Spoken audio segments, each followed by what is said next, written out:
Bienvenido a Abismo Paranormal, el lugar donde las historias más oscuras, inquietantes y reales salen a la luz. Aquí escucharás relatos de desapariciones inexplicables, encuentros con lo desconocido, leyendas urbanas y testimonios que desafían toda lógica.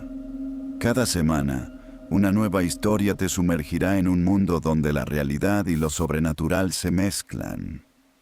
Apaga la luz, ajusta tus audífonos, porque una vez que entres al abismo, nada vuelve a ser igual.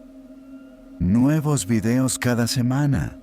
Suscríbete y activa la campana para no perderte ningún relato. Cabra que ríe por las noches. Hola, buenas noches.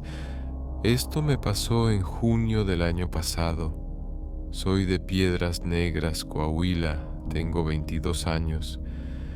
Sé que este relato sonará algo difícil de creer, pero créanme que todo es real y que, aún hoy, ni yo lo creo todavía.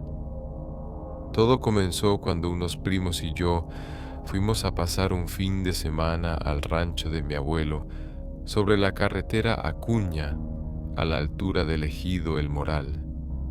Llegamos un viernes a las 6 de la tarde y la idea era quedarnos hasta el domingo a las 8 de la noche. De inmediato, lo primero que hicimos fue armar las casas de campaña. Aunque en el rancho teníamos todas las comodidades, la idea era dormir afuera, como lo hacíamos de niños mis 7 primos y yo. Luego de armar las casas de campaña y poner algunas cervezas en hielo, unos primos se pusieron a preparar la carne y otro primo y yo fuimos a buscar leña a la parte trasera de la casa. Tengo que decir que el terreno es muy grande y, por la parte de enfrente, cuenta con unas porterías para jugar fútbol, columpios, resbaladeros y un brincolín. Por la parte de atrás de la casa, mi abuelo solo tiene algunas trocas viejas que, poco a poco, ha ido arreglando. También por la parte trasera hay una brecha que te lleva directamente al río. Desde pequeño siempre me gustó ir. Es más que evidente que los domingos familiares ahí eran lo mejor, pero conforme fui creciendo, meterme entre brechas y monte me hacía sentir algo raro, estar solo, lejos de todo y todos, tanto silencio, abruma e incomoda. No sé, siempre tuve esa sensación de miedo en lugares así desde que vi la película de La Bruja de Blair.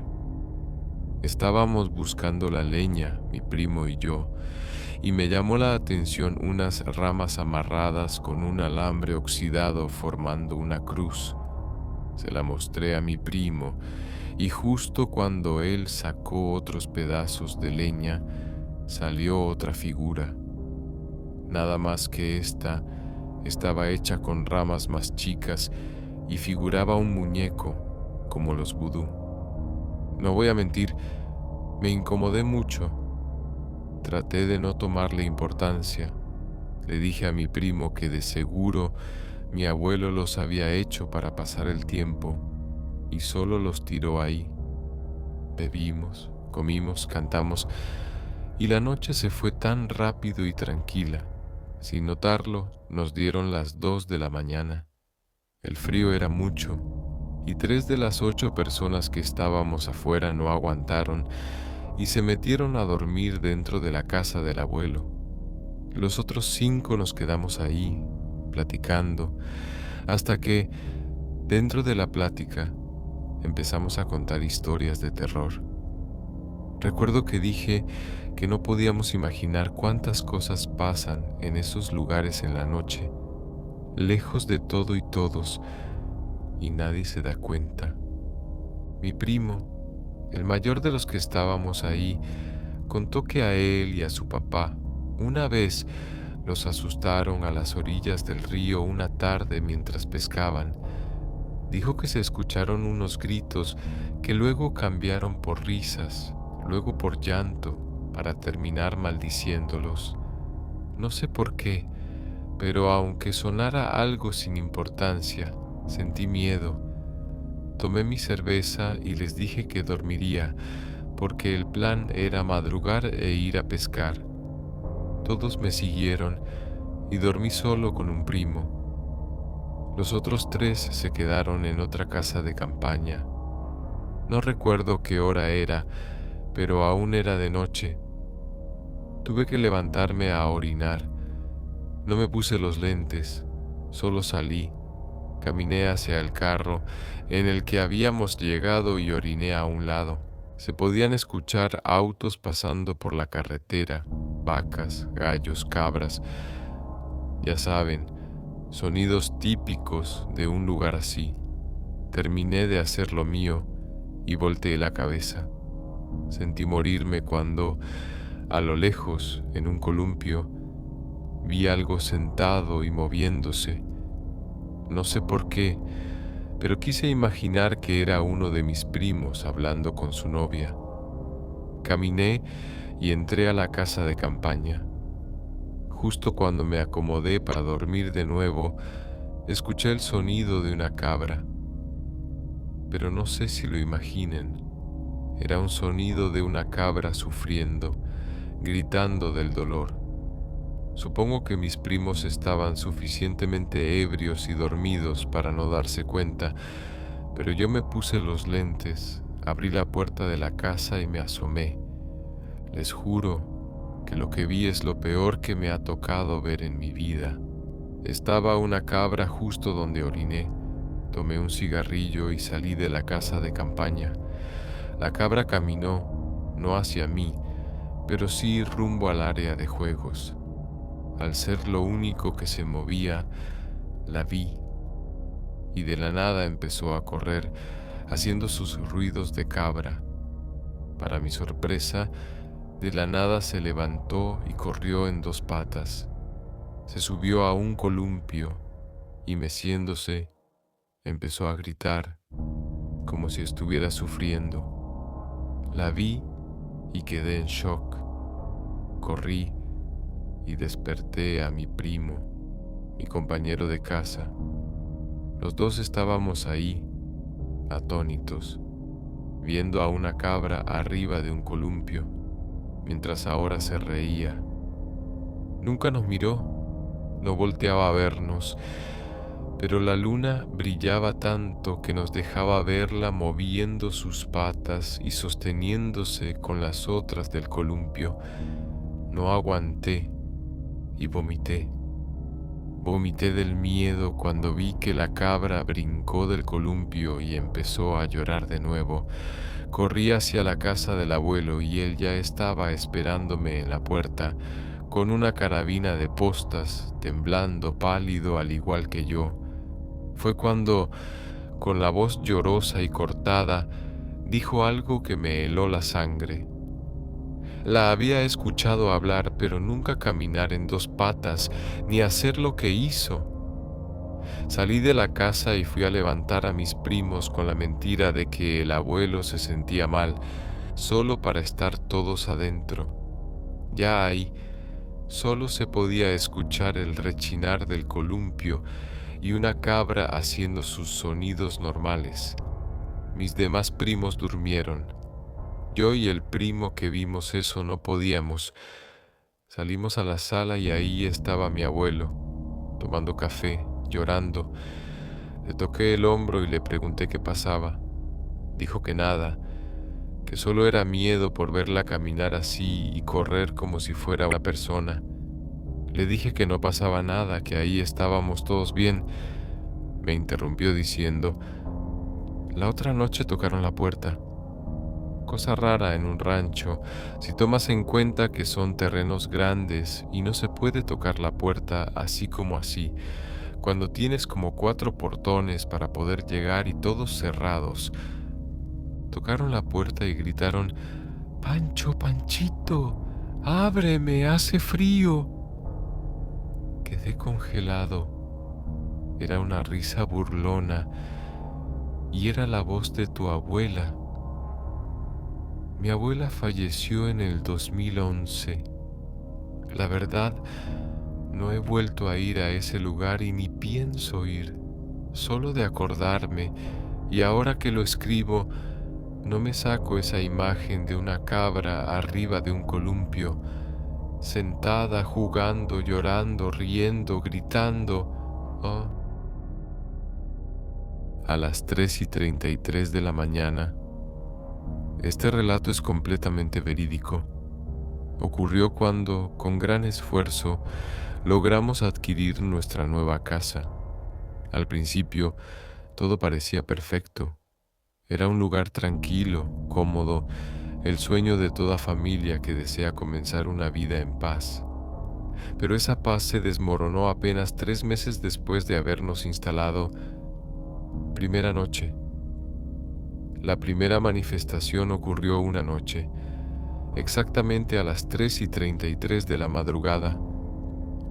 Fue entonces cuando los juguetes de mi hijo comenzaron a activarse por sí solos. Las luces de los carritos se encendían, los muñecos emitían sonidos mecánicos, como si alguien los estuviera manipulando. Lo atribuí a una posible travesura de nuestro pequeño. Tal vez los había mojado. Le dije a mi esposa: no te preocupes, mañana les quitaré las baterías y los dejaremos afuera, que el sol los seque. Nunca imaginé que aquello sería solo el principio. Segunda noche. A la misma hora, 3:33 de la mañana, los juguetes volvieron a cobrar vida, pero esta vez algo no tenía sentido. Los habíamos dejado afuera y sin baterías. ¿Cómo era posible? Los ruidos no se limitaron a los juguetes. Golpes secos comenzaron a sonar desde las paredes. Y luego esos pasos, no pasos normales, sino arrastrados, como si alguien caminara con dificultad, con los pies pesados o heridos. Me levanté y caminé hasta el foco que colgaba de un cordón en el techo. La casa aún estaba en proceso de remodelación. Al encenderlo, respiré aliviado por un instante. Volví a la cama, pero apenas me recosté, ¡zas!, la luz se apagó y entonces lo vi. Los juguetes, los mismos que habíamos dejado en el patio, sin baterías, estaban dentro de nuestra habitación. Eran los mismos y estaban encendidos. El miedo, hasta entonces leve, se tornó absoluto. Tercera noche. No quedaban juguetes. Los habíamos tirado a la basura, lejos de la casa. Pero el fenómeno no cesó. Esa madrugada, nuevamente a las 3:33, los golpes en las paredes fueron más intensos. Los cristales vibraban. La casa entera parecía estremecerse con una presencia invisible. Un frío antinatural nos envolvía. No era una brisa nocturna ni el descenso común de temperatura. Era un frío que atravesaba los huesos. Temblando, me levanté. Fui hacia el foco. Al jalar el cordón para encenderlo, se apagó al instante. Y entonces la escuchamos. Una risa. No era humana, era burlona, grotesca, como si algo o alguien se deleitara con nuestro miedo. Mi esposa gritó: ¡muévete de ahí! Corrí de vuelta a la cama. Nos cubrimos por completo, intentando convencernos de que todo pasaría si no lo mirábamos. Cuarta noche. Sabíamos que ocurriría de nuevo, y ocurrió. A las 3:33 en punto, el primer ruido nos hizo levantarnos de un salto. Esta vez no lo dudamos. Salimos corriendo de la casa sin mirar atrás. Ni siquiera cerramos la puerta. El exorcismo. A la mañana siguiente fuimos directamente a la iglesia. Al contarle al párroco lo que ocurría, accedió a realizar un ritual de liberación. Fue claro con nosotros. Solo los adultos debían estar presentes, y si el mal no cedía con esa única intervención, él no podría ayudarnos más. A la hora indicada, el sacerdote recorrió cada rincón de la casa, rezando en voz alta, invocando protección. Al llegar al cuarto principal, el epicentro de todo, trazó una cruz en el suelo con alcohol.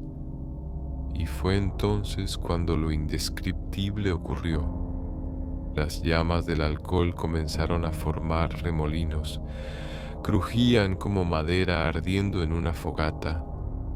El sacerdote afirmó que ese torbellino de fuego representaba al mal.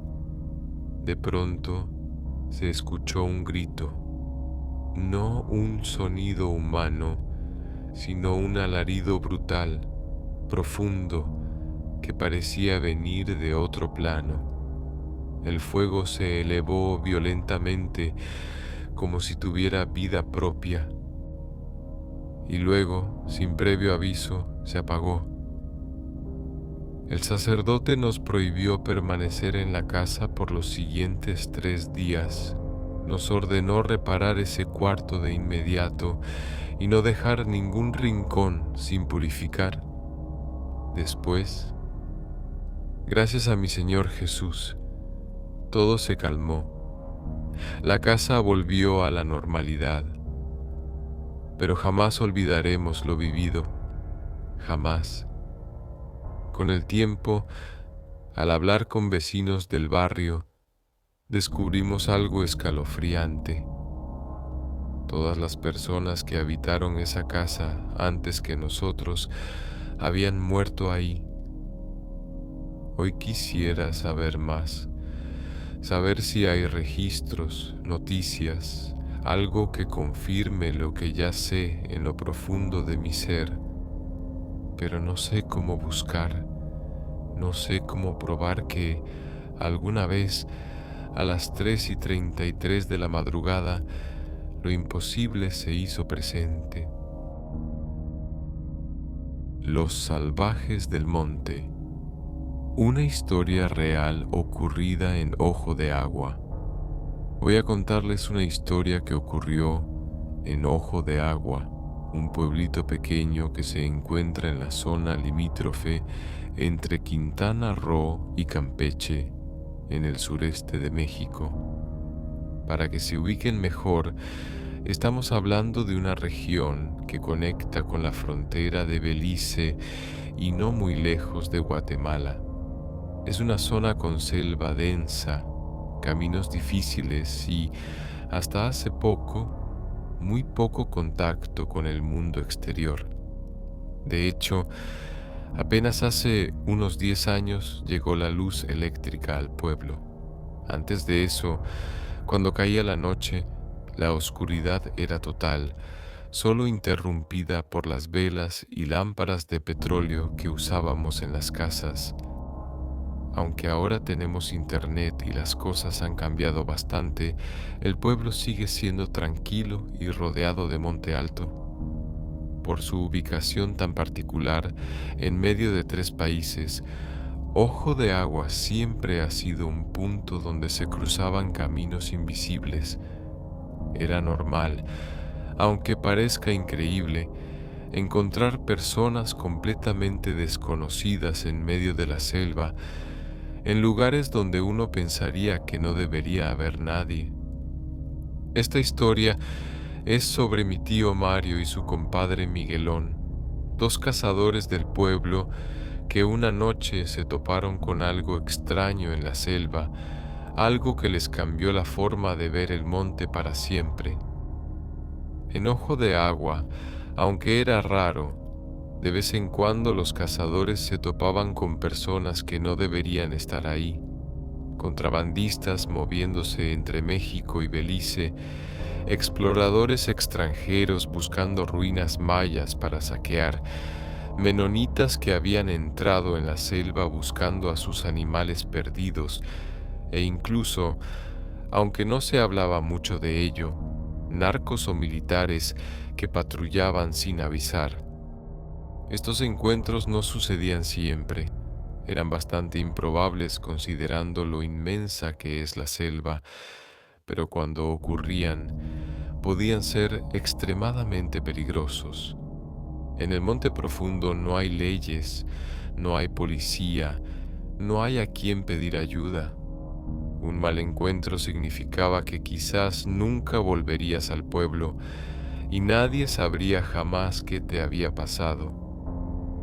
De hecho, en la región habían ocurrido algunas desapariciones a lo largo de los años, no tanto en Ojo de Agua mismo, pero sí en pueblos cercanos. Casi siempre eran personas con fama de cuatreros, de esas que se metían a la selva a robar ganado y simplemente un día no regresaban. Nadie investigaba demasiado, la vida seguía, y los desaparecidos se convertían en anécdotas para las noches de cantina. Mi tío Mario era un hombre sencillo, de pocas palabras, pero que conocía la selva como pocos. Tenía unos 48 años en aquel entonces, allá por 1996, y había pasado toda su vida caminando por el monte. Su compadre Miguelón era un hombre fuerte y respetado en el pueblo, también experimentado en la selva y la caza. Hoy les voy a contar sobre algo que era muy común hacer antes en el pueblo: linternear. Así le llamábamos a salir a cazar de noche. La técnica consistía en ubicarse en lo alto de árboles grandes, cerca de lugares donde los animales solían pasar o beber agua.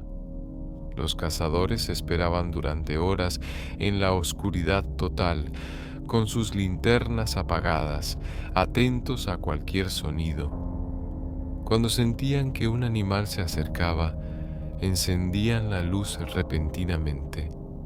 El animal, sorprendido por el destello, se quedaba paralizado unos segundos, tiempo suficiente para que el cazador pudiera disparar. Una mañana de octubre, mi tío nos avisó que esa noche él y Miguelón irían a linternear. Salieron alrededor de las 3 de la tarde con sus mochilas preparadas, agua, comida, municiones para el rifle y sus linternas. Tenían que caminar aproximadamente 2 horas hasta llegar al lugar que habían escogido para cazar, un punto sin nombre donde había unos bebederos naturales a los que los animales acudían durante la madrugada. Esa noche había luna llena, condición perfecta para linternear.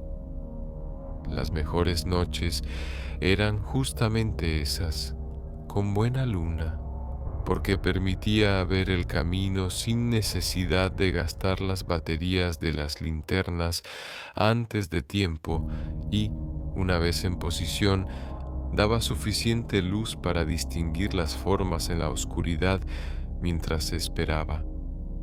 La selva tiene su propia sinfonía nocturna, el canto de los insectos, el ocasional gruñido lejano de algún animal, el susurro de las hojas con la brisa.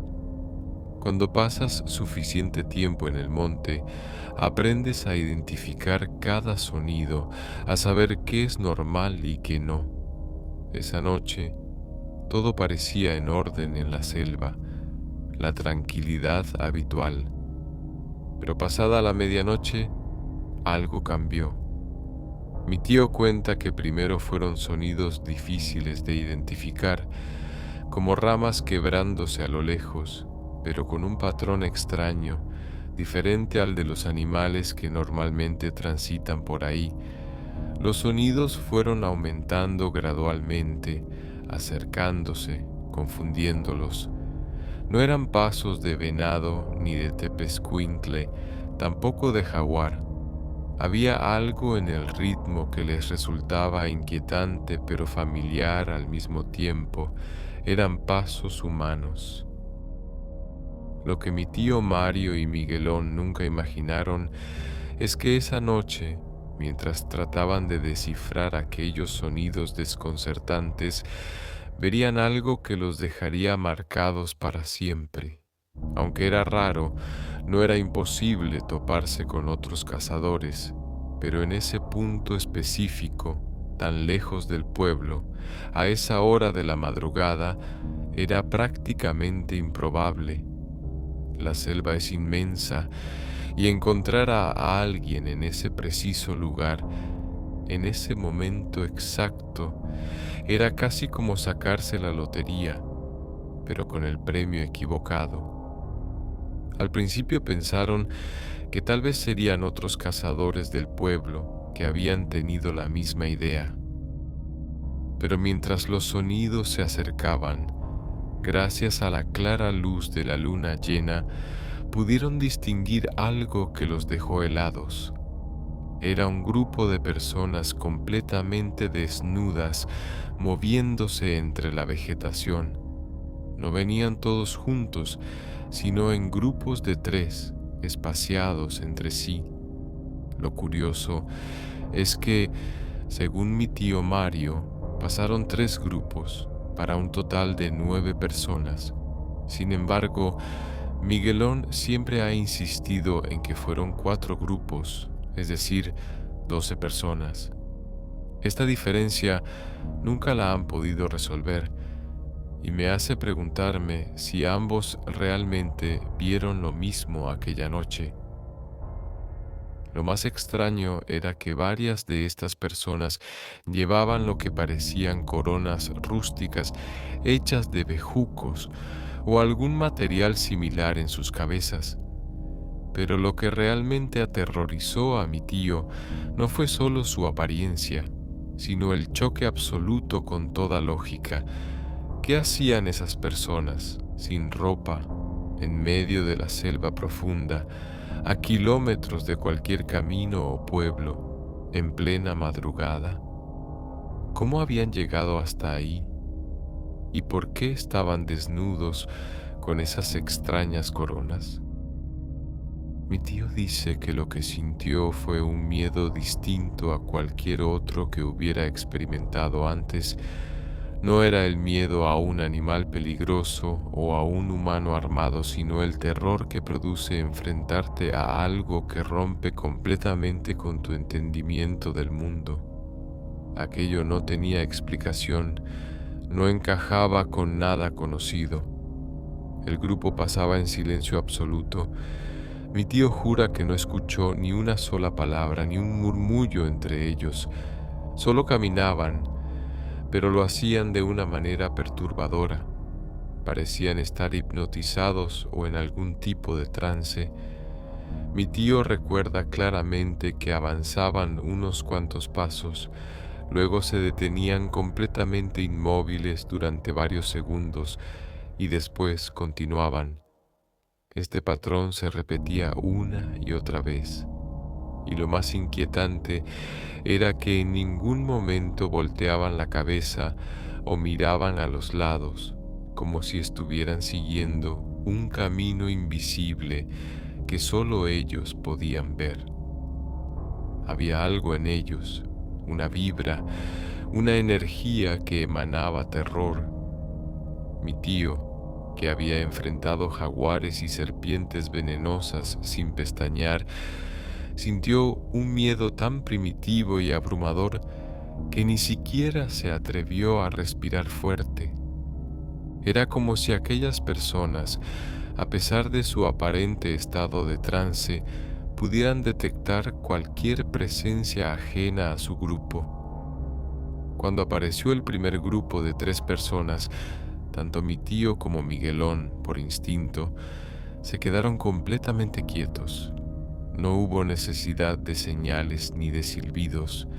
Ambos entendieron, sin decirse una palabra, que lo que estaban presenciando no era normal y que lo mejor era no llamar la atención ni delatarse.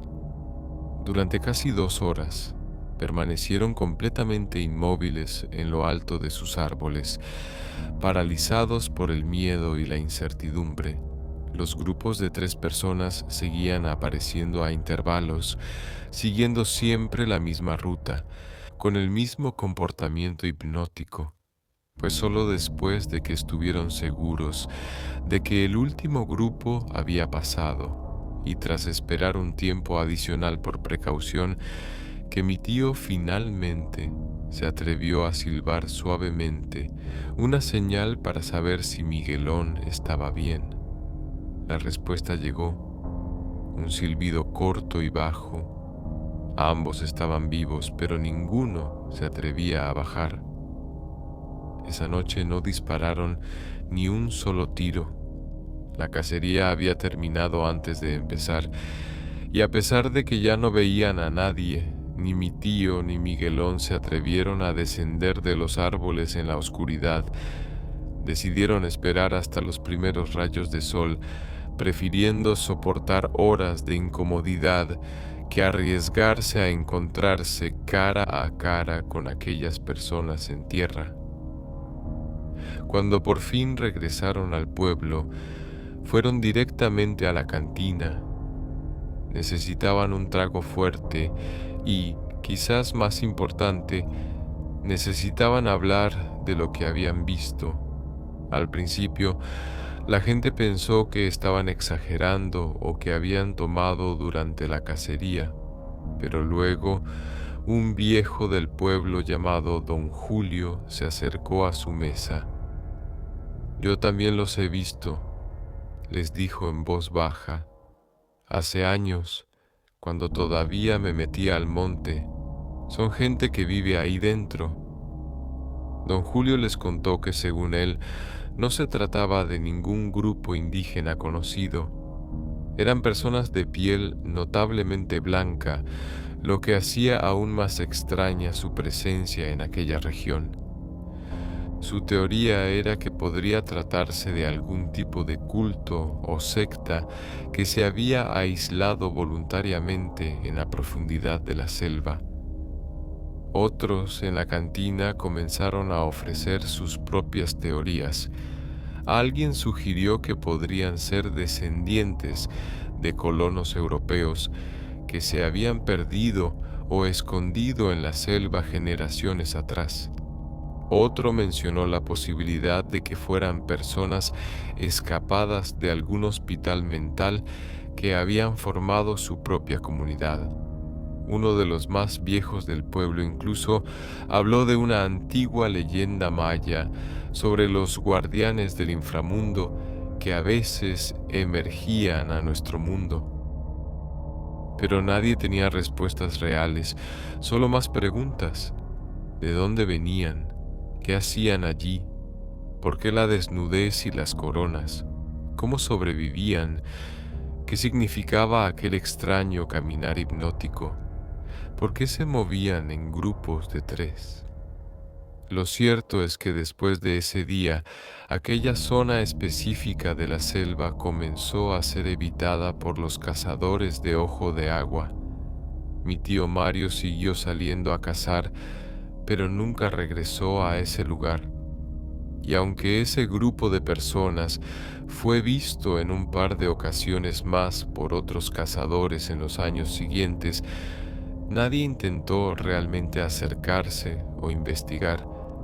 Hay lugares en la selva que es mejor dejar tranquilos, secretos que tal vez no estamos preparados para descubrir.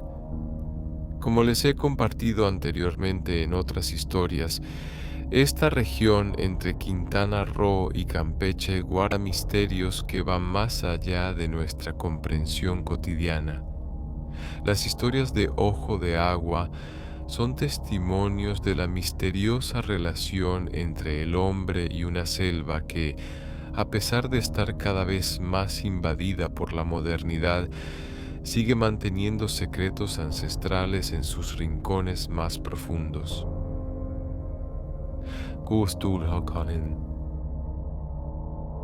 El secreto de Ana. Hace algunos años, cuando empecé a trabajar como profesor de secundaria, fui destinado al instituto de una pequeña localidad gallega donde realizaría una sustitución de varios meses. Cuando llegué a mi destino, intenté alquilar un apartamento, pero la oferta resultó ser escasa y excesivamente costosa para mi menguada cuenta bancaria. Tras numerosas pesquisas, descubrí que podía alquilar por poco precio un chalecito situado en las afueras del pueblo. Era extraño que una casa relativamente nueva y en buen estado fuera tan barata, así que realicé algunas indagaciones y descubrí que nadie había querido vivir allí en los últimos años, porque estaba muy cerca de una mansión abandonada sobre la cual corrían siniestros rumores. Pero a mí aquellas supersticiones no me interesaban en absoluto y finalmente decidí alquilar el chalet, que resultó ser una vivienda bastante acogedora. Por lo demás, mis primeras semanas en el instituto fueron bastante tranquilas. Pronto llamó mi atención una niña de 13 años llamada Ana Vázquez, que era educada y estudiosa, pero también muy triste y solitaria. Sus compañeros le hacían el vacío y a veces se metían con ella. Un día le pregunté a Marta, su tutora, por qué no intentaba ayudarla, y me contestó que era inútil, pues Ana no ponía nada de su parte para integrarse. Luego me contó una extraña historia. Elena, la madre de Ana, se perdió en el bosque durante una noche de tormenta, cuando era poco más que una adolescente. Al día siguiente, la Guardia Civil la encontró llorando en las profundidades de la espesura. Tenía la ropa desgarrada y el cuerpo lleno de arañazos. Ella dijo entre lágrimas que había sido violada, pero fue incapaz de describir a su agresor, como le resultara imposible recordar sus rasgos. El forense negó que los arañazos hubieran sido hechos por uñas humanas, y tras meticulosas investigaciones también se descartó que aquella noche hubiera un desconocido rondando por los alrededores. La única evidencia a favor de la violación era que Elena se había quedado encinta, pero la gente pensó que ella misma se había inventado la historia para ocultar una relación deshonrosa, posiblemente un incesto con algún miembro de su familia. Así pues, Elena se convirtió en la persona más despreciada del pueblo, aunque luego ese dudoso honor pasó a su hija Ana, nacida de aquel misterioso embarazo.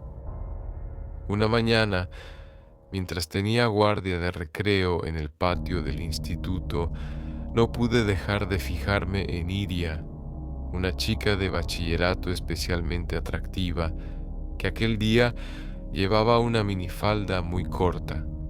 La visión de sus largas piernas me sugirió unos pensamientos lúbricos, bastante vergonzosos para cualquier persona decente, y no digamos para un educador.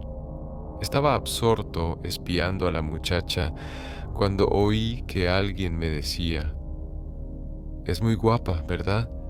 No se avergüence de sus pensamientos, usted no puede evitarlos». Me volví asustado y vi que a mi lado estaba Ana, tan triste y sola como siempre. Yo me puse colorado y me hice el ofendido para disimular mi mala conciencia. ¿Y tú qué sabes de lo que estoy pensando? ¿Es que puedes leer la mente de los demás? Ella, muy seria, me respondió: «No puedo hacer eso, pero sí puedo adivinar los malos pensamientos de la gente.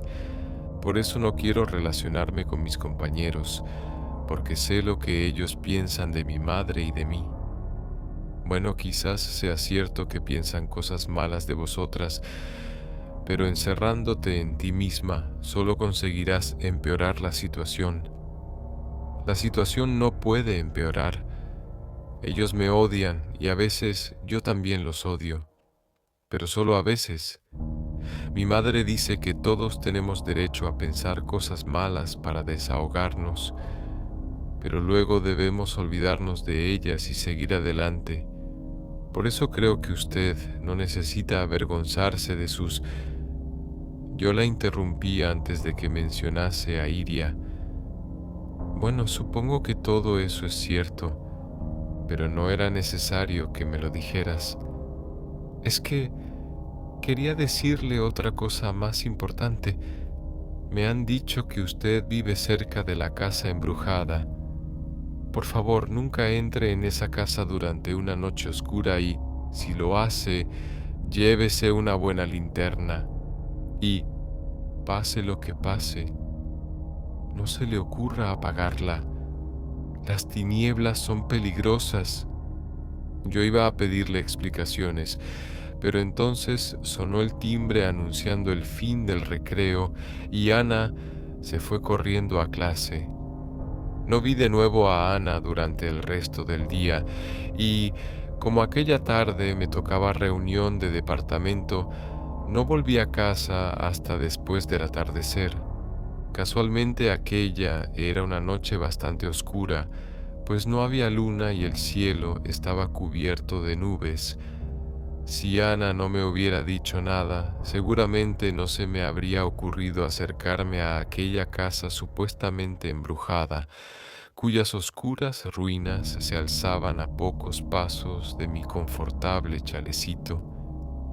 Pero, guiado por una curiosidad morbosa, y por eso que Poe llamaba el instinto de la perversidad, aunque quizás estupidez sería un nombre más adecuado, decidí entrar allí por primera vez, aunque solo fuera para echar un vistazo.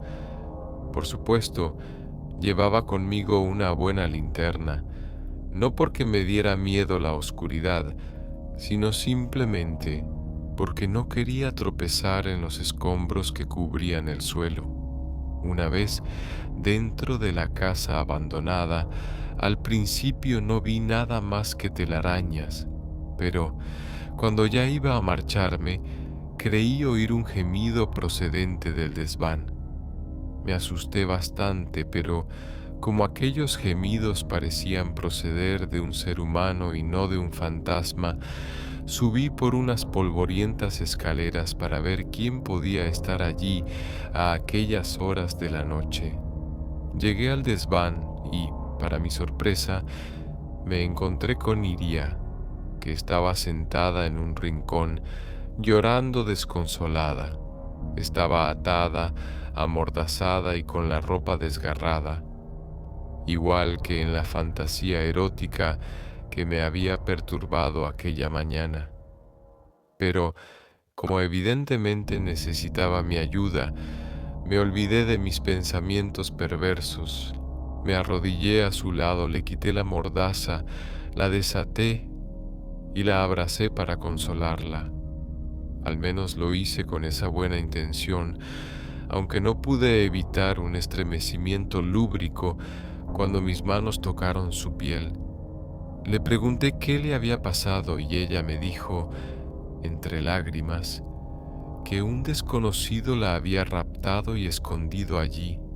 Añadió que su secuestrador había salido hacía tiempo, pero que antes le había destrozado la ropa y que, según sus propias palabras, pensaba violarla cuando volviera.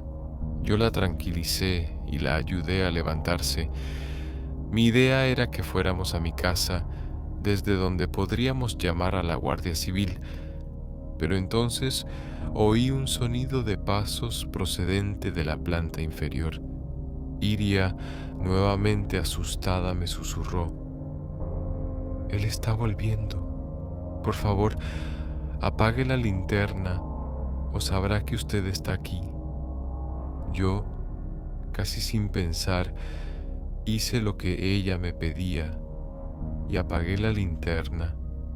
con la cual el desván quedó sumido en la más negra oscuridad. Entonces sentí cómo la piel de Iria se enfriaba rápidamente y adquiría un repulsivo tacto viscoso, al mismo tiempo que sus asustados susurros se convertían en diabólicas carcajadas, presa del terror más abyecto y de una extraña debilidad. Caí al suelo y seguramente me desvanecí. Lo último que percibí antes de perder el sentido fue un par de pequeñas luces rojas que brillaban en la oscuridad. Cuando recobré la conciencia, estaba fuera de aquella casa maldita y sentada a mi lado estaba Ana, que me miraba con una mezcla de preocupación y alivio. Me dijo: «Se lo advertí, no debió haber entrado ahí y tampoco tuvo que haber apagado la linterna». «¿Dónde está Iria?» «Supongo que en su casa. En el desván solo estaba usted y algo que no era humano, pero que desapareció cuando subí a buscarlo. Solo podía existir en las tinieblas». «¿Pero cómo supiste que yo estaba en peligro?» «Ya le he dicho que puedo percibir la presencia del mal, y no solo en los pensamientos». «Una pregunta más. Tú no llevas ninguna linterna. ¿Por qué a ti no te atacó esa cosa?» «Porque para mí las tinieblas no existen. Yo puedo ver en la oscuridad». Solo entonces advertí que los ojos de Ana brillaban en la noche como los de un animal salvaje. Al día siguiente me concedieron una baja médica y abandoné para siempre aquel pueblo. Quise despedirme de Ana y agradecerle debidamente su ayuda, pero finalmente no me atreví a decírselo en persona y le pedí a Marta que le diera de mi parte un pequeño regalo de despedida. Creo recordar que era una novela de Enid Blyton. Desde entonces no he vuelto a saber de ella. Es, desde luego, una chica extraña, pero no creo que su misterioso padre fuera un miembro de su familia. De hecho, dudo que fuera un ser humano. Créditos al autor. Una extraña visita. Voy a relatar algo que me sucedió hace unos 24 años, más o menos. Es una historia extraña que yo olvidé durante mucho tiempo, pero que desde hace unos 7 meses se ha vuelto a presentar de forma constante. Cuando ocurrió, se la platiqué a contadas personas porque sabía que no es fácil de creer.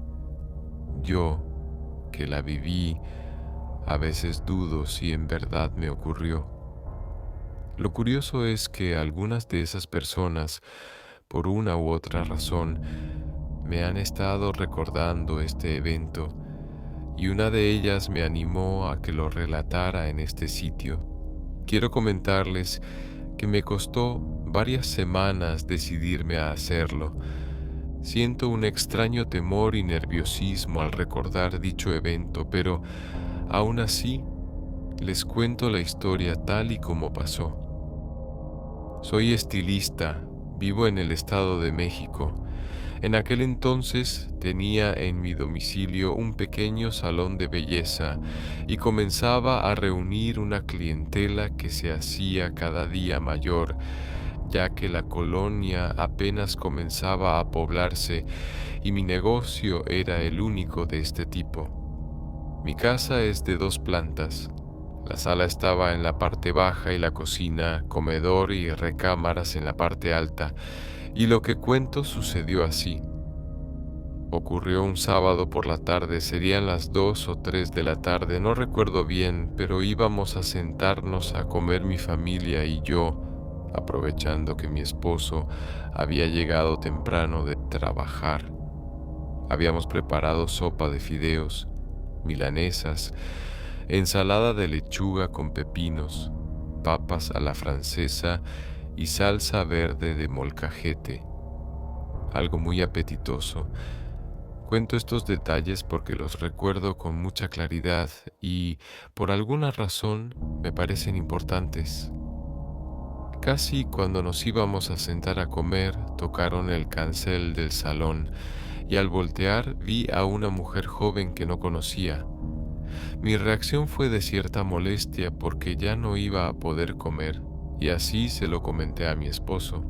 Él me dijo: "Pues dile que ahorita no", pero me ganó el profesionalismo. "Déjame ver qué quiere", le respondí y fui a abrir. Era una chica normal, como de mi estatura. Yo mido 1,56 metros. Vestía jeans de mezclilla azul, tenis y una playera blanca holgada que tenía una leyenda escrita que no recuerdo. Tenía el cabello rubio al hombro. Me pidió un servicio de color. La pasé al tocador para ver su cabello y noté que lo traía en varios tonos de rubio, muy manchado. Ella quería que le dejara el color parejo y lo más claro posible. Hacer ese tipo de trabajo es muy laborioso, se lleva horas. Pensé, ya no comí. Le dije que era muy tardado y le di un precio muy alto que no recuerdo, pero sé que le estaba cobrando caro con toda la intención de que me dijera que no. Y me dijo: "Está bien". Así que le dije a mi esposo: "Coman ustedes, yo como ahorita que termine", y me puse a trabajar. Había que retirar el color acumulado por zonas, comenzar en las partes más oscuras, esperar a que aclare y pasar a las otras vetas, cuidar que el cabello no se rompa. Es un proceso complicado que, como ya dije, se lleva mucho tiempo. El producto que se aplica tiene una duración de 1 hora.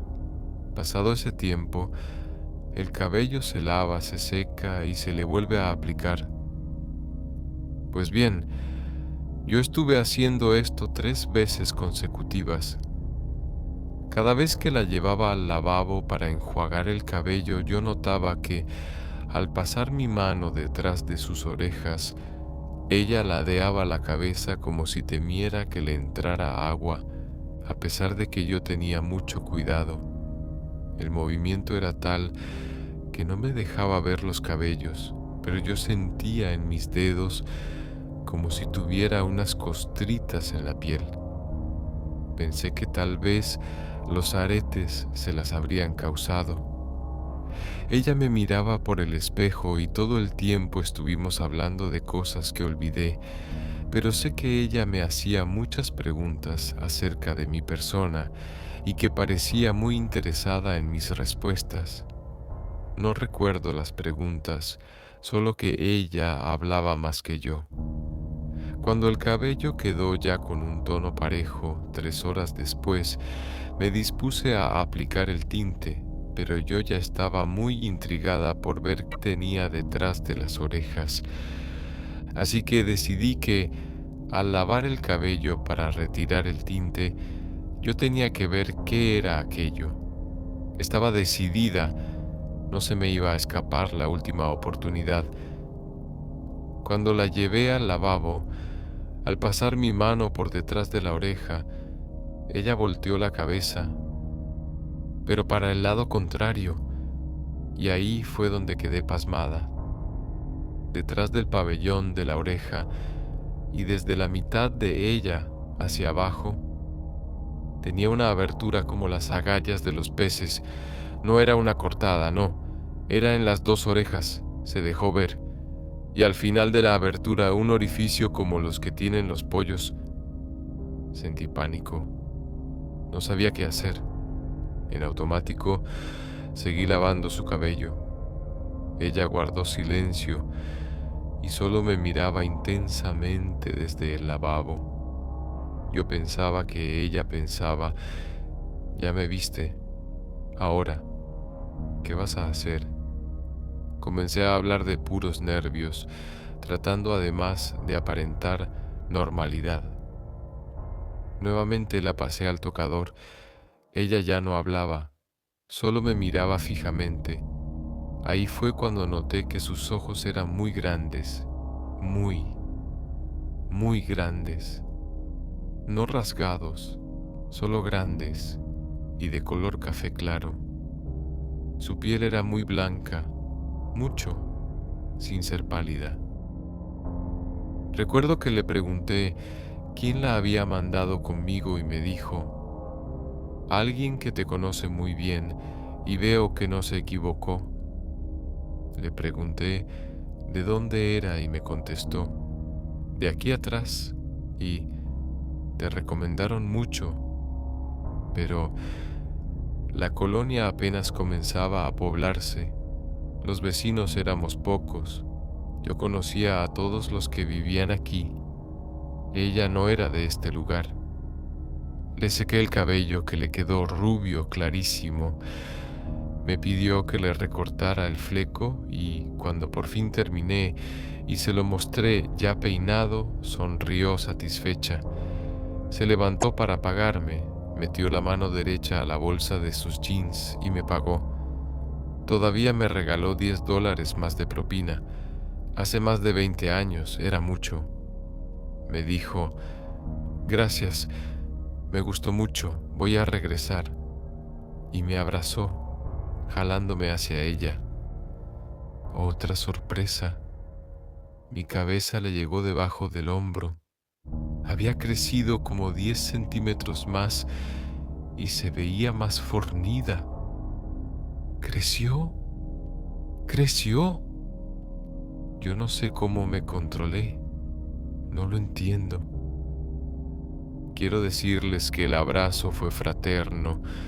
No sentí que me amenazara ni que fuera con alguna mala intención.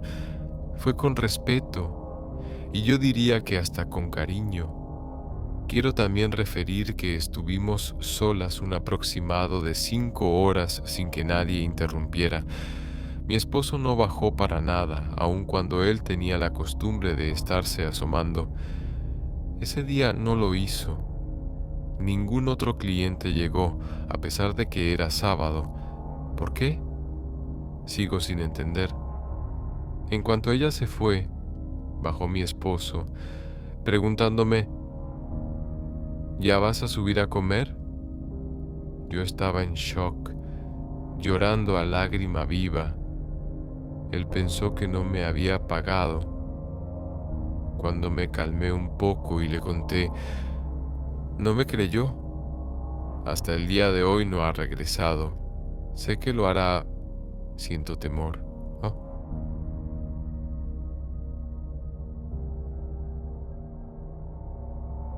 Aquello que nos perseguía. Bueno, mi historia es realmente real, aunque quisiera que no lo fuera, ya que desde aquel maldito día no puedo dormir tranquila. Todo comenzó cuando tenía 11 años. Era el mes de mayo y tuve que ir con mi familia a cortar leña en el terreno de mi hermana mayor. Cabe destacar que quedaba a 1 hora y media de nuestra casa caminando. En el lugar solo hay árboles y no vive ninguna persona en las cercanías. Ese día fuimos en carro. Éramos yo, mi papá, mi mamá, mi hermana y mi hermano. Llegamos al lugar y todos nos pusimos a trabajar. Cuando ya eran como las 4 de la tarde, mi hermana escuchó a alguien moviéndose en las hierbas. No le dio importancia porque creyó que era el viento. Cuando eran las 5 de la tarde, mi padre dijo que debíamos regresar a casa. Subimos al carro y se descompuso en medio del camino.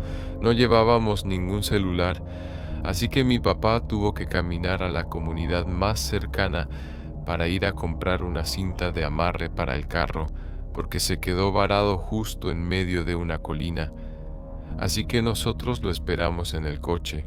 Ya eran como las 6 cuando mi papá llegó y habló con mi mamá para que nosotros nos vayamos caminando hasta nuestra casa y le pidiéramos ayuda a mi tío para que lo fueran a ayudar con su coche. Mientras tanto, él se quedaría cuidando el carro. Mi mamá, sin más que decir, dijo que sí. Comenzamos el viaje de vuelta y mi madre dijo que íbamos a tomar un atajo que ella conocía para llegar más rápido. Así que nos pusimos en marcha, todos menos mi papá, no sin antes tomar mi cubetita para cortar zarzamoras en el camino, ya que era la temporada. Cuando entramos en el camino, mi mamá llevaba la delantera con mi hermanito, de ese entonces 6 años.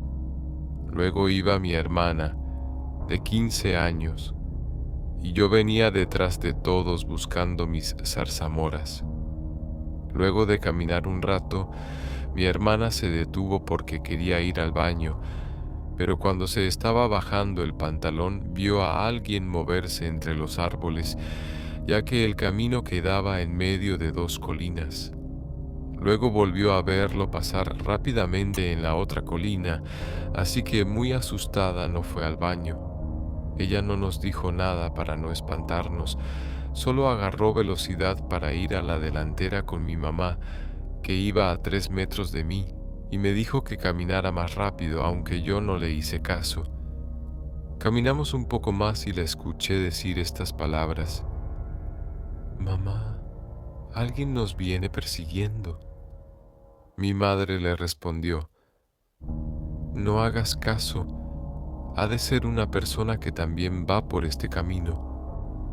Mi hermana volvió a repetir muy asustada: Ma.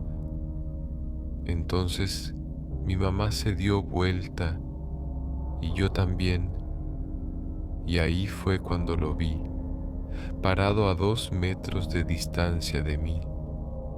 Era un señor completamente desnudo, moviendo la cabeza de una manera muy perturbadora y moviendo la mano llamándonos. Joder, no saben lo terrorífico que fue. Él estaba tan cerca de mí. En ese momento mi mamá gritó: «¡Corran!».